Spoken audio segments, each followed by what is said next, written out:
አጋንን ማዕበል የሚታዘዝለት ይሄ ማን ነው?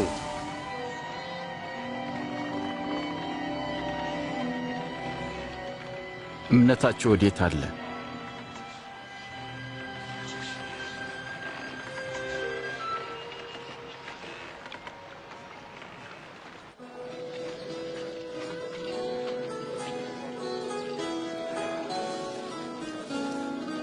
ይህንን ፈልገዋለሁ። ስንት ነው ዋጋው? ናታን ሰማ፣ ኢየሱስ እየመጣ ነው። ኢየሱስ እዚህ መጥቷል? አዎ፣ በከተማው መግቢያ ላይ ነው ያለው። ሄዳለሁ። አዎ፣ እንሂድ።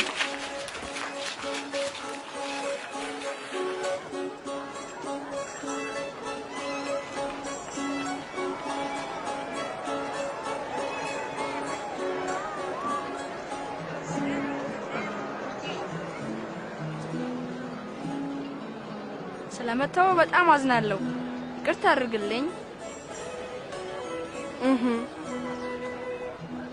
ጌታ ሆይ ሕዝቡን ሸኛቸው። በዙሪያችን ወዳሉት መንደሮችና ገጠሮች መሄድ ይችላሉ። በዚያም ማደሪያና ምግባቸውን ይፈልጉ። በዚህ አንዳች የለም።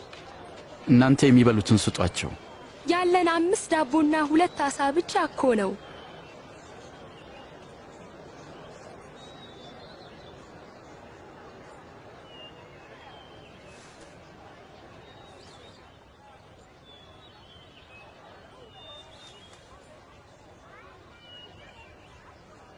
የዓለም ንጉሥ እግዚአብሔር ሆይ ከምድር በረከቱን የምትሰጥ ይህን ዳቦና ዓሣ ባርክልን።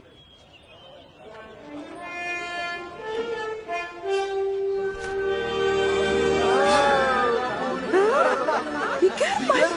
ድንቅ ነው።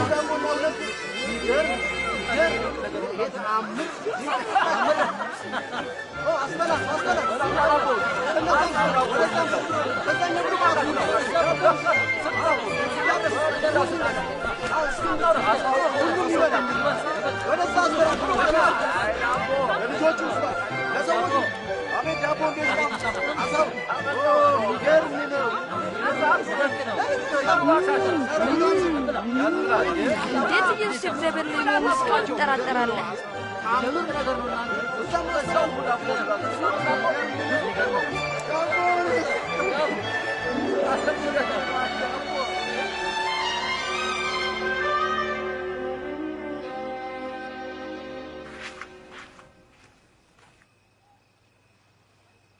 የት ውለህ ነው የምትመጣው?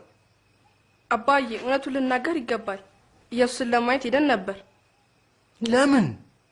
ምንም እንኳን በዓይኖቼ 2 ዓሣና 5 እንጀራ ለዚያ ሁሉ ሕዝብ ሲመግብ ባየውም የእግዚአብሔር ልጅ መሆኑን ላምን አልቻልኩም።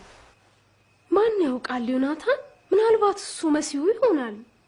ይህን የማይመስል ነገር መቀበል አትጀምሪ እባክሽ።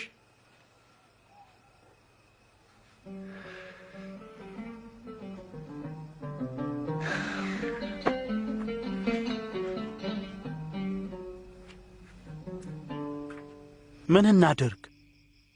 በሕግ የተጻፈው ምንድነው? እንዴትስ ታነበዋለህ? ጌታ አምላክህን በፍጹም ልብ፣ በፍጹም ነፍስ፣ በፍጹም ኃይል ሐሳብህም ውደድ፣ ባልንጀራህንም እንደ ራስ አድርገህ ውደድ። ትክክል ነህ። ሕግን ፈጽም፣ በሕይወትም ትኖራለህ። ጎረቤቴ ማን ነው? አንድ ጊዜ አንድ ሰው ከኢየሩሳሌም ወደ ኢያሪኮ ወረደ። በወንበዴዎች እጅ ወደቀ። እነሱም ገፈፉት፣ ደበደቡትም፣ በሕይወትና በሞት መካከል ትተውት ሄዱ። ድንገትም አንድ ካህን በዚያ መንገድ ወረደ። አይቶትም ገለል ብሎ አለፈ። እንዲሁም ደግሞ አንድ ሌዋዊ ወደዚያ ስፍራ መጣና አይቶት ገለል ብሎ አለፈ። አንድ ሳምራዊ ግን ሲሄድ ወደ እርሱ መጣ። አይቶትም ልቡ በሐዘን ተነካ። ቀርቦም ዘይትና የወይን ጠጅ በቁስሎቹ ላይ አፍስሶ አሰራቸው። ከዚያም በእርሱ አህያ ላይ አስቀምጦት ወደ እንግዶች ማደሪያ ወሰደው፣ አስታመመውም። በማግስቱም 2 ዲናር አውጥቶ ለባለቤቱ ሰጠና እርዳው፣ ከዚህም በላይ የምትከስረውን ሁሉ እኔ ስመለስ እከፍልሃለሁ አለው። እንግዲህ ከነዚህ ከሦስቱ በወንበዴዎች ለወደቀው ባልንጀራ የሆነው ማን ነው? ደግ የሰራለት ሰው ነው። እናንተም እንዲሁ አድርጉ። ሆፕ ሕፃናትን ወደ እኔ ይመጡ ዘንድ አትከልክሏቸው፣ የእግዚአብሔር መንግሥት እንደነዚህ ላሉት ናትና። እውነት እላችኋለሁ የእግዚአብሔርን መንግሥት እንደ ሕፃናት የማይቀበላት ሁሉ ከቶም ወደ እርሷ አይገባባትም። ማንም እነዚህን ሕፃናት በስሜ የሚቀበል እኔን ይቀበላል። ማንም እኔን የሚቀበል የላከኝንም ይቀበላል። ከእናንተ ታናሽ የሆነ ከሁሉም ታላቅ ይሆናል።